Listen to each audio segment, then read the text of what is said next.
Everybody thought that Danny was a butcher's boy, but I knew that Danny was really a cowboy. Before I embarked on my time travels, back in 1966, we lived in a modern, industrialised Ireland. We all drove to school in the mornings, coming from all angles, under the railway bridge, parallel to the railway, on a residential road that contained 6 shining new schools. 6 schools. Can you imagine the crowds that were going there every morning? It was 1966. We were getting ready to celebrate 50 years of independence. Irish men and Irish women, in the name of God and of the dead generations. We were 8 years of age and we were learning this. It was a modern industrial town. We woke in the mornings to the noise of heavy articulated trucks on the campaign, the beet harvest, drawing beet from all over counties Carlow and Kilkenny and Laois, the best of the Midlands, into Carlow's sugar factory. The pride of the industry in our young nation, the first sugar factory built in Ireland to kickstart our industrial revolution. And why in Carlow? Carlow is the first and foremost industrialised town in the provinces. First town in the UK or Ireland that was electrified street lights. It's still the premier town in Ireland, county in Ireland, for engineering. That was the background that we came from. And then our summer holidays came. And I was transported 150 miles across the country and a lifetime in time. I went to bed in the front room over my grandmother's bar, and I woke to this amazing sound in the mornings. A noise, clamour that I could not make head or tail of, a cacophony rising from the streets. I jumped up, pulled back the curtains and looked out. And instead of articulated trucks and powerful tractors drawing beet, I saw ponies and carts with orange-coloured shafts. Many of them were donkeys rather than ponies. And on the back was 1 or maybe 2, if they were prosperous, churns of milk going to the creamery. Industry in North Kerry, in that little market town at that time, was a small creamery hidden away in the backlands of the town. You got to it by going up off the main street and turning down the back lane. The back lane was a magic place where things happened, including the creamery, out of sight. And then I went to sleep in the front of the house, over the bar, or at least I went to bed, because there was no sleeping, because this was Friday night, and the bar hummed and roared with noise and sound.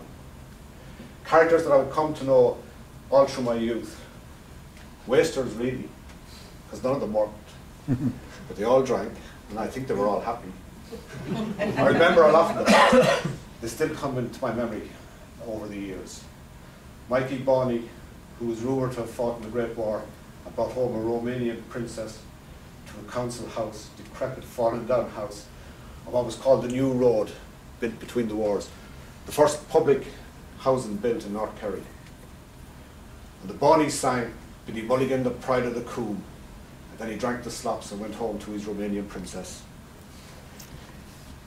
The master man sat in the corner with a large belly and he put his hands on top of it like that. Like he's telling me I can do it now too. He never wore socks, but he drank pints morning, noon and night. And he smoked woodbine.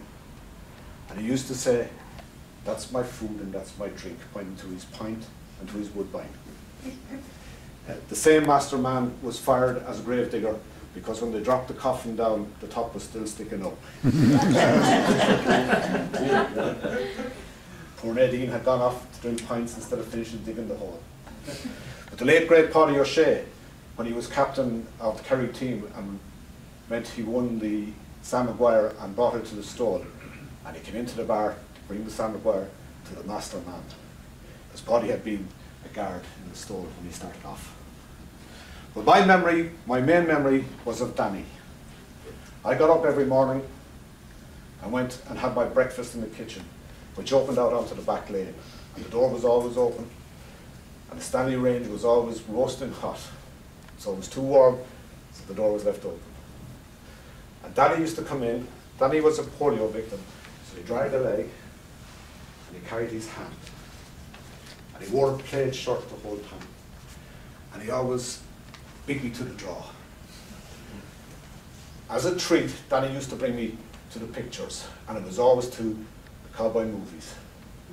Now, Danny was a butcher's boy, really, and he had no money. So he used to bring me to the gods, something I never knew until I went to the store. And that was a different world from the plush theatres that we went to in Carlow. As the gods was a wooden bench down underneath the screen, and in front of the upholstered, and I use that term lightly, upholstered seats behind us. So we looked up, Danny and myself, at these westerns, giants on the screen above us. And ever since, I've been fascinated by spaghetti westerns and cowboys. Poor Danny ended his life looking after the public toilets on Market Street in Listowel. And he died in the house on the new road, where he had lived all his life with his widowed mother. And everybody thought Danny was a sad case. But I knew that really, Danny lived in a magical world where cowboys could shoot with their bad hand. Thank you.